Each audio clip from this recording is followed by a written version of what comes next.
अस्सलामुअलैकुम everyone, I am doctor Shahza Tahir and आप देख रहे हैं डॉक्टर मोटिवेशन। आज की वीडियो का टॉपिक बहुत इंपॉर्टेंट है जो आपके लिए बहुत ज़्यादा हेल्पफुल होने वाला है।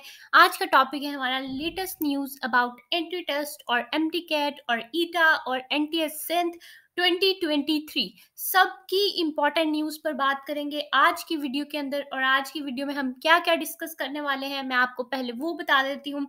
हम सिलेबस डिस्कस करेंगे कि आपका सिलेबस 2023 में क्या होने वाला है, आपकी एक्सपेक्टेड डेट क्या होगी, what will be your paper pattern. Then हम बात करेंगे कि आपका रिसर्च जो वैलिड है वो कब तक रहेगा। देन हम लॉजिकल रीजनिंग पे बात करेंगे एंड देन लास्ट में हम बात करेंगे बुक्स आपको कौन कौन सी फॉलो करनी चाहिए। अगर आप चैनल पर नए हैं तो जल्दी से चैनल को सब्सक्राइब करते हैं। First of all we will discuss about the syllabus guide कि हमारी सिलेबस गाइड क्या है। तो मैं आपको तीन पार्ट्स में सिलेबस को डिवाइड करूंगी। आपने सबसे पहले अपना पीएमसी 2022 का जो सिलेबस है उसको कंप्लीटली फॉलो करना है। आप ईटा कर रहे हैं, आप एनटीएस सिंध दे रहे हैं, या आप पंजाब का एमडी कैट दे रहे हैं, या आप जीबी का टेस्ट दे रहे हैं, या आप बलूचिस्तान का टेस्ट दे रहे हैं, आप कोई भी टेस्ट अटेम्प्ट कर रहे हैं, तो सबसे पहले आपने पीएमसी का सिलेबस 2022 को कंप्लीटली फॉलो करना है। आपने उसका ईच एंड एवरी टॉपिक अच्छी तरह से करना है। नेक्स्ट पर हमारे पास जो सेकंड पॉइंट आता है दैट इज कि आपने पीएमडीसी का जो सिलेबस है हमारे पास 2019 का, आपने उसमें से वो टॉपिक्स करने हैं जो पीएमसी के सिलेबस में नहीं है। तो मैं आगे जाके आपको सारे टॉपिक्स दिखा देती हूँ, तो आपने स्क्रीनशॉट ले लेना है कि आपने कौन कौन से एक्स्ट्रा टॉपिक्स तैयार करने हैं अलॉन्ग विद योर पीएमसी 2022 का सिलेबस। देन लास्ट में हमारे पास आता है कि आपने लास्ट में आपके पास आप सारा सिलेबस पीएमसी और पीएमडीसी के टॉपिक्स कर लेते हैं, तो आपके पास 3 से 4 चैप्टर मैक्सिमम बच जाते हैं जो आपके पास प्रिपरेशन के लिए होते हैं। और अगर हमारे पास यूएचएस पीएमडीसी कोई सिलेबस नहीं देता तो फिर आपको ये 3-4 चैप्टर भी तैयार करने पड़ेंगे। लेकिन मुझे बहुत यकीन है कि पीएमसी और जो हमारे पास पीएमडीसी है वो ज़रूर सिलेबस देगी। तो तब तक के लिए आपने पीएमसी 22 को सिलेबस को फॉलो करना है एंड आपने, अगर आपके पास टाइम बच जाता है उसको करने के बाद, देन आपने पीएमडीसी के जो रिमेनिंग टॉपिक्स हैं उनको तैयार करना है। अब हम बात करते हैं कि हमारे पास ईटा का हमारे पास एक नोटिफिकेशन आया था, ये वाला प्रोफेसर डॉक्टर ज़ियाउल हक का, जो बहुत ज़्यादा वायरल हो रहा था हमारे पास। तो मैं आपको वो भी नोटिफिकेशन दिखा देती हूँ। उन्होंने क्या कहा है, उन्होंने कहा है कि जो ईटा इस साल होगा एमडी कैट 2023 केपी के लिए, यानी ईटा जो होगा, तो उसके अंदर हम सिलेबस फॉलो करेंगे पीएमसी 2022 का। तो इसका मतलब ये है कि आपको ईटा के लिए भी पीएमसी 2022 के सिलेबस को फॉलो करने की ज़रूरत है। उन्होंने कहा अगर हम कुछ चेंजेस करेंगे तो पीएमडीसी आपको अकॉर्डिंगली बता देगी पहले ही, लेकिन मोस्ट प्रोबेबली यही है कि पीएमसी 2022 का सिलेबस काफ़ी हद तक फॉलो किया जाएगा। सो आपका ये जो मेथड है जो मैंने आपको बताया है कि पहले आपने पीएमसी 22 का सिलेबस फॉलो करना है, देन आपने पीएमडीसी का सिलेबस फॉलो करना है एंड देन लास्ट में अगर सिलेबस हमारे पास नहीं आता तो फिर आपने रिमेनिंग चैप्टर तैयार करने हैं। तो that is one of the best strategy. Next पर हम बात कर लेते हैं कुछ रिमेनिंग टॉपिक्स जो 2019 के सिलेबस के अंदर थे बायोलॉजी के अंदर। तो दैट आर बायोलॉजी में we have the chromosomes and DNA का टॉपिक जो अब पीएमसी के सिलेबस में नहीं है, सेल डिवीजन का topic, kingdom protists, fungi and plantae and homeostasis and then biotechnology. तो ये कुछ टॉपिक्स हैं जो हमारे पास 2019 के सिलेबस में नहीं थे, तो मैंने आपके लिए एक्सट्रैक्ट किए हैं क्योंकि मैंने 2019 का एमडी कैट दिया था। तो मुझे अच्छी तरह सारे टॉपिक्स पता है, सब कुछ पता है, तो मैंने आपके लिए एक्सट्रैक्ट किए हैं उन टॉपिक्स में से। तो आपने अपना पहले पीएमसी 22 का सिलेबस फॉलो करना है एंड देन उसके बाद आपने ये रिमेनिंग टॉपिक्स तैयार करने हैं।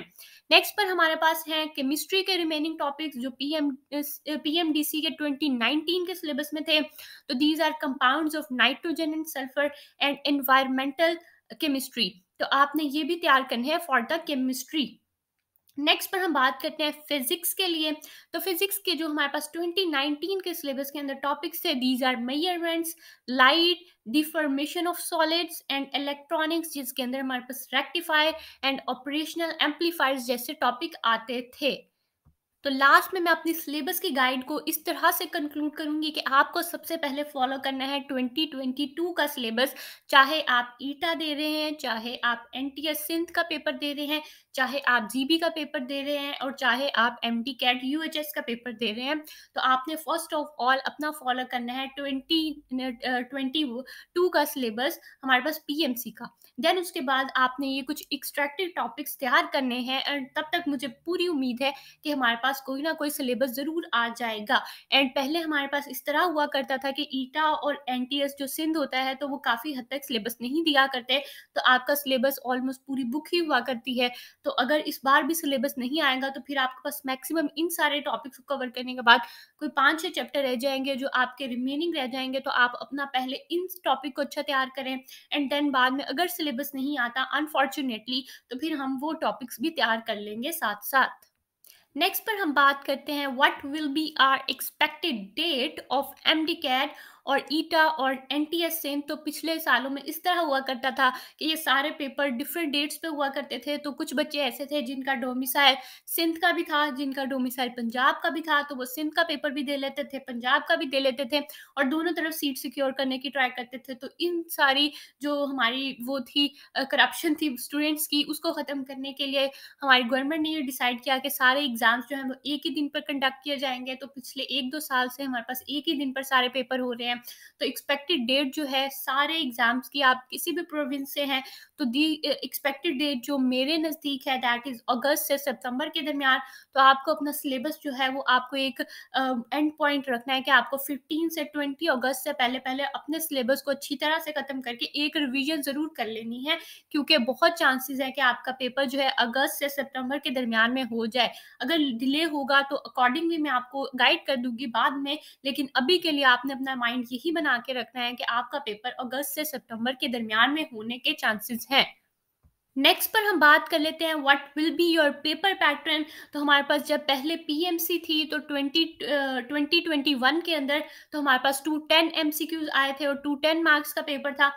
देन हमारे पास उसी उन्हीं मार्क्स को रिड्यूस करके 200 तक ले आए। 2022 के अंदर पीएमसी ही थी, अब हमारे पास वापस से पीएमडीसी आ गई है। तो पीएमडीसी हमारे पास जो है 200 मार्क्स का पेपर लिया करती है। हमारी बारी में भी पीएमडीसी थी और 200 मार्क्स का ही पेपर हुआ करता था। एंड 2023 के अंदर अब पीएमडीसी पेपर लेगी तो 200 मार्क्स का पेपर होगा।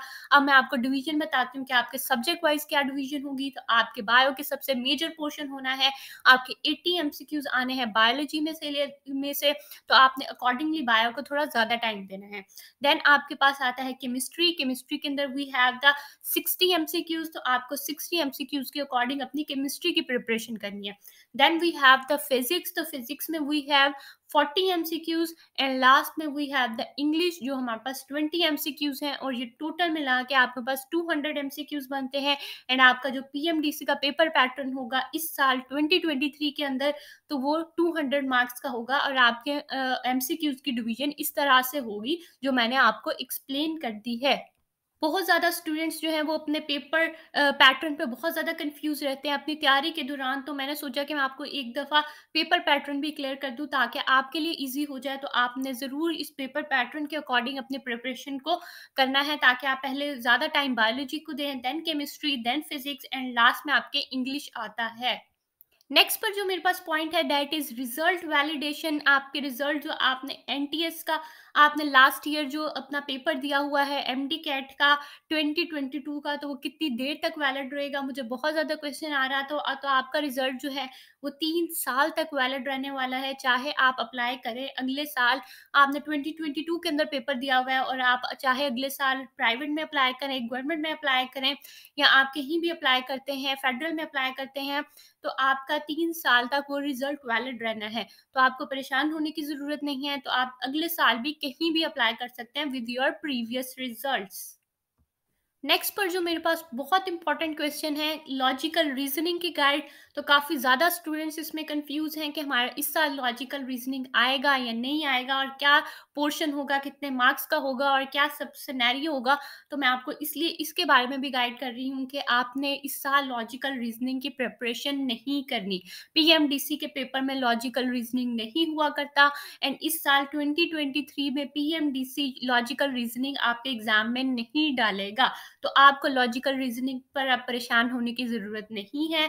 आप चाहे एनटीएस सिंध देंगे, चाहे आप ईटा देंगे, चाहे आप एमडीकेट यूएचएस देंगे, चाहे आप जीबी का पेपर देंगे, तो आपके पेपर में लॉजिकल रीजनिंग नहीं आना। अब ये आप लिख लें, और अब आपने इसके बारे में परेशान नहीं होना, एंड आपने इसकी इस साल प्रिपरेशन नहीं करनी।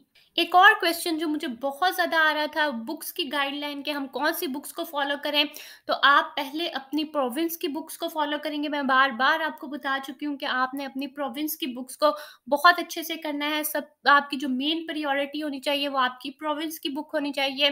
देन उसके बाद आप फेडरल की बुक्स इस्तेमाल कर सकते हैं अगर आपके पास टाइम है, या अगर आपने नम्स का पेपर अटेम्प्ट करना है, क्योंकि नम्स का पेपर जो होता है वो काफ़ी कंसेप्चुअल आया करता है, और फेडरल की बुक्स के अंदर काफ़ी कंसेप्चुअल कॉन्सेप्ट दिया हुआ है और सारा बहुत अच्छे से एक्सप्लेन किया हुआ है। तो आप नम्स की अगर प्रिपरेशन कर रहे हैं तो तब आपको फेडरल की बुक्स बायोलॉजी और केमिस्ट्री तो ज़रूरी करने की ज़रूरत है।